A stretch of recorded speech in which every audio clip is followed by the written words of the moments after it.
जिसने परमात्मा के नाम का सिमरन किया है, जिसने भी परमात्मा के नाम को जाप किया है, जिसने भी उस परमात्मा को याद किया है, उनके सारे कार्य पूरे हो गए हैं। जिन्होंने भी परमात्मा की आराधना की है, चाहे वो किसी भी रूप में की हो, चाहे पूजा के रूप में, चाहे पाठ के रूप में, चाहे वाणी के रूप में, चाहे भजन के रूप में, सिमरन के रूप में, किसी भी रूप में उसकी आराधना की है, वही परमात्मा के दरबार में सच्चे और खरे कहे जाएंगे।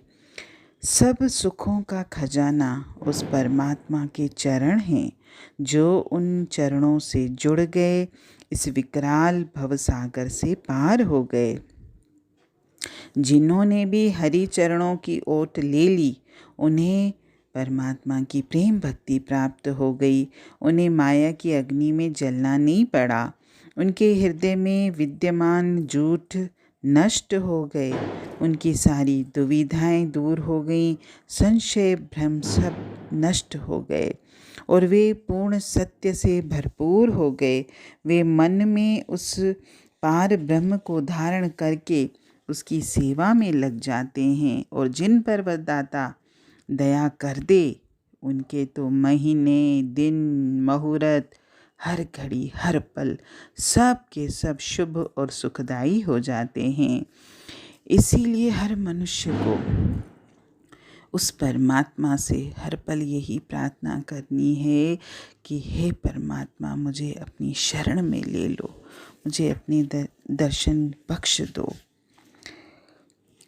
जिस भी जीवात्मा ने परमात्मा से मिलाप कर लिया, उसके तो लोक परलोक दोनों ही सुधर गए। उसे लोक और परलोक दोनों में ही सच्चा आनंद और सच्ची शोभा प्राप्त हो गई। क्योंकि अगर लोक में शोभा किसी को प्राप्त होती भी है तो भी वो सच्ची नहीं होती, वो झूठी शोभा होती है। क्योंकि आज जिसको सम्मान मिलता है, आज जिसकी मान बढ़ाई होती है, कल उसी के ऊपर उंगलियां उठाई जाती हैं। तो ये शोभा सच्ची नहीं है। लेकिन जिसने भी परमात्मा से मिलाप कर लिया, जिसने भी उस परम पिता की शरण ले ली, उसका तो लोक और परलोक दोनों में ही उसको सच्ची शोभा मिलेगी। इसे वह अमर, अडोल, सदा रहने वाली अवस्था प्राप्त हो गई है, जो जन्म मरण से, हर्ष शोक से, मान अपमान, सारे जितने भी द्वैत हैं सबसे परे है, सबसे ऊपर है।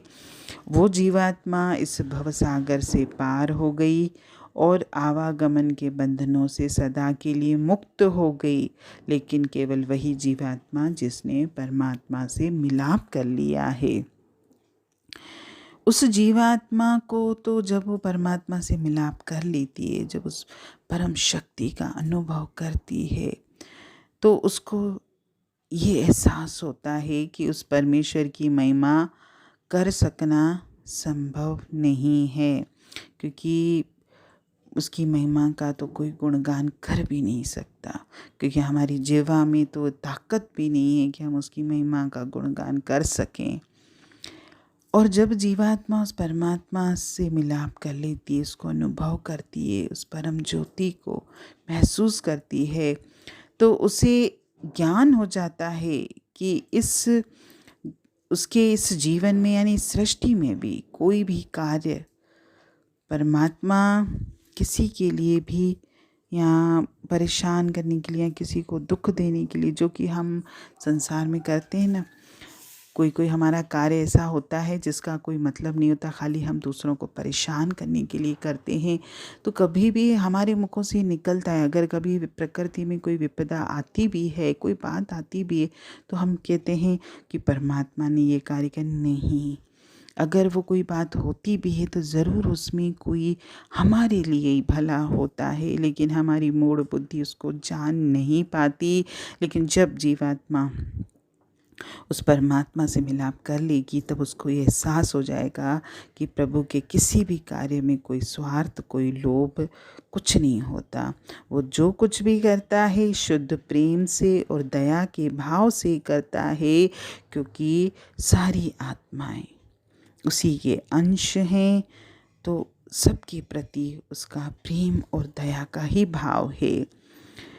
और आत्मा जब उसकी दया और बड़ाई देखती है तो वो तो गदगद हो जाती है कि हे प्रभु, वाकई तो तेरे को अगर पालनहार कहते हैं, तुझे दयावान कहते हैं, तो सत्य ही कहा जाता है। क्योंकि परमात्मा के समान इस सृष्टि में कोई भी दयावान हो ही नहीं सकता। वो परमपिता सर्वशक्तिमान प्रभु ही दया करता है हम पर, और वो ही शुद्ध प्रेम करता है। संसार के लोग तो प्रेम भी करते हैं तो उस प्रेम में भी स्वार्थ होता है, लेकिन परमात्मा का जो प्रेम है वो निस्वार्थ प्रेम है।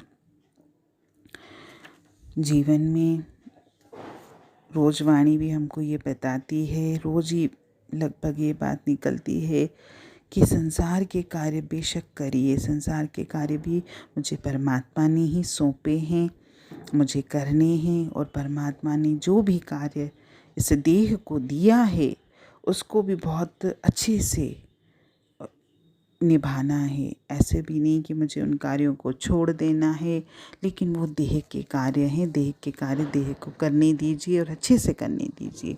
लेकिन मेरी आत्मा का जो कार्य है, मेरी आत्मा को जो परमात्मा ने सृष्टि में जिस कार्य के लिए भेजा है, मैं उस कार्य को क्यों भूल जाता हूँ। हरि ओम।